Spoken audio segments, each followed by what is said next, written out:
ନମସ୍କାର। ଆଜି ଆମେ ଜାଣିବା ଶୀତ ଋତୁ ବିଷୟରେ କିଛି ରଚନା। ଶୀତ ମାଉସୀ। ପ୍ରଥମେ ଦେଖିବା ଶୀତ ଋତୁର ପଲ୍ଲୀର ଦୃଶ୍ୟ। ଉପକ୍ରମ। ହିମ ଶୀତଳ ହେମନ୍ତକୁ ବିଦାୟ ଦେଇ ଧରାପୃଷ୍ଠରେ ଅବତରଣ କରେ ଶୀତକାଳ। ଟୋପା ଟୋପା ଶିଶିର ବିନ୍ଦୁ ଶୀତ ପ୍ରବାହରେ ଘନୀଭୂତ ହୋଇ ବାୟୁମଣ୍ଡଳକୁ ଅଧିକ ଶୀତଳ କରେ। ପୌଷ ଓ ମାଘ ମାସକୁ ଶୀତ ଋତୁ କହନ୍ତି। ଏହି ଋତୁରେ ଉତ୍ତର ଦିଗରୁ ଥଣ୍ଡା ପବନ ବହେ। ପ୍ରକୃତି ରାଜ୍ୟରେ ଦେଖାଯାଏ ବିରାଟ ପରିବର୍ତ୍ତନ। ସେହି ପରିବର୍ତ୍ତନ ମଧ୍ୟରେ ଶୀତକାଳୀନ ପଲ୍ଲୀର ଦୃଶ୍ୟ ଅତ୍ୟନ୍ତ ମନୋହର ହୋଇ ଉଠେ। ପଲ୍ଲୀର ଦୃଶ୍ୟ। ମାର୍ଗଶିର ମାସ ପ୍ରାରମ୍ଭରୁ ମାଘ ମାସ ଶେଷ ହେବା ପର୍ଯ୍ୟନ୍ତ ଶୀତର ପ୍ରଭାବ ଅନୁଭୂତ ହୁଏ। ମାଘ ମାସରେ ପ୍ରବଳ ଶୀତ ହୁଏ। ଶୀତକାଳର ରାତ୍ରି ଅପେକ୍ଷା ଦିନ ଛୋଟ ହୁଏ।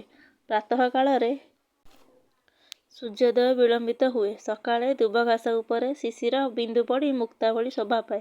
ପଲ୍ଲୀର ଦୁର୍ବିଳୟ ଧୂଆଳିଆ ଦେଖାଯାଏ। ଶୀତକାଳୀନ ପଲ୍ଲୀର ସକାଳ ଅତ୍ୟନ୍ତ ଶାନ୍ତ ଓ ସରଳ ଓ ମନୋହର। ପଲ୍ଲୀ ବଧୂ ସକାଳୁ ଗାଧୁଆ ସାରି ଶୀତରେ ଥୁରୁଥୁରୁ ହୋଇ ହାତରେ ଗରା ବା ମାଠିଆ ଧରି ନଈଆଡ଼ୁ ଘରକୁ ଫେରୁଥାଏ।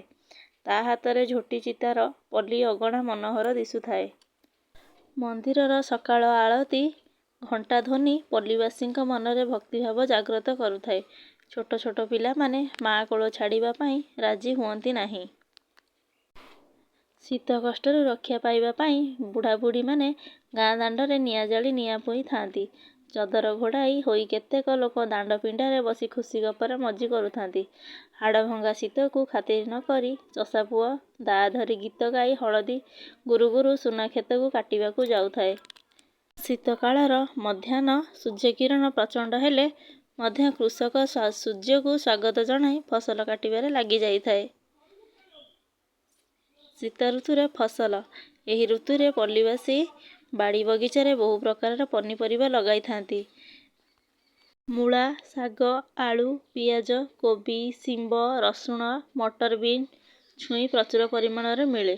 ବଗିଚାମାନଙ୍କରେ ଗେଣ୍ଡୁ, ମନ୍ଦାର, ସେବତୀ ଫୁଲ ଫୁଟି ସୁନ୍ଦର ଦିଶେ। ଏହି ଋତୁରେ କମଳା, ଅଙ୍ଗୁରୁ, ବେଦନା, ପିଜୁଳି, କରମଙ୍ଗା, ବରକୋଳି ଆଦି ଫଳ ପ୍ରଚୁର ପରିମାଣରେ ମିଳିଥାଏ। ପର୍ବପର୍ବାଣି। ଶୀତକାଳୀନ ପର୍ବପର୍ବାଣିଗୁଡ଼ିକ ଗ୍ରାମଭୂମିକୁ ଉନ୍ମାଦିତ କରିଥାଏ। ନୂଆ ଫସଲର ପ୍ରାଚୁର୍ଯ୍ୟରେ ପଲ୍ଲୀବାସୀଙ୍କ ପ୍ରାଣରେ ପୁଲକ ଜାତ ହୁଏ।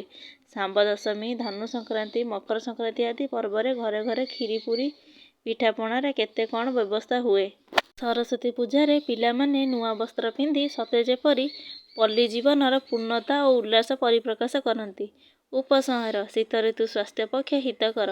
ଶୀତ ଋତୁରେ ଶୀତ କଷ୍ଟଦାୟକ ହେଉଥିଲେ ମଧ୍ୟ ଫସଲ ଅମଳର ସମୟ ହୋଇଥିବାରୁ ଲୋକମାନେ ଶୀତ କଷ୍ଟ ଭୁଲି ଆନନ୍ଦରେ ଚଳନ୍ତି। ପିଲାମାନେ ଏହି ଋତୁରେ ବଣଭୋଜି କରିଥାନ୍ତି। ବାସ୍ତବିକ ଏହି ଋତୁଟି ବଡ଼ ଉପଭୋଗ୍ୟ। ଭିଡ଼ିଓଟି ଭଲ ଲାଗିଲେ ଚ୍ୟାନେଲକୁ ସବସ୍କ୍ରାଇବ୍ କରନ୍ତୁ।